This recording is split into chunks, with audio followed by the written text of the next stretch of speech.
அபிராமி, அதாவது மியூசிக்கல் அபிராமியாக இருந்து அதுக்கப்புறம் குற்றம் சுமத்தப்பட்டு குற்றவாளியாக ஆகி அவர் பெற்ற குழந்தைகளை கொன்றதின் விளைவாக அவங்களுக்கு சமூகம் வச்ச பேர் பிரியாணி அபிராமி.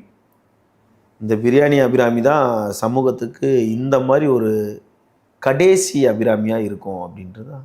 2018 ஆண்டு காலங்களில் டிக்டாக் ரொம்ப பிரபலமாக இருந்துச்சு. இன்றைக்கி ஷார்ட்ஸ் எல்லாம் இருக்குது. அது மாதிரி இந்த டிக்டாக்கோட ஒரு பெரிய சீரழிவு இந்த அபிராமியோட குடும்பம்னு சொல்லலாம். ஒரு தாய் இறந்து அந்த குழந்தைகளை பார்த்துக்கிறதுக்காக அந்த தந்தை ஒரு உறவினர்களால் இல்லை ஏதோ ஒரு கட்டாயத்தின் பேரில் வேற ஒரு திருமணம் செய்து கொள்வதே மாற்றாந்தாய் அந்த குழந்தையை பார்த்துப்பாங்க அப்படின்ற ஒரு எண்ணத்தில் தான்.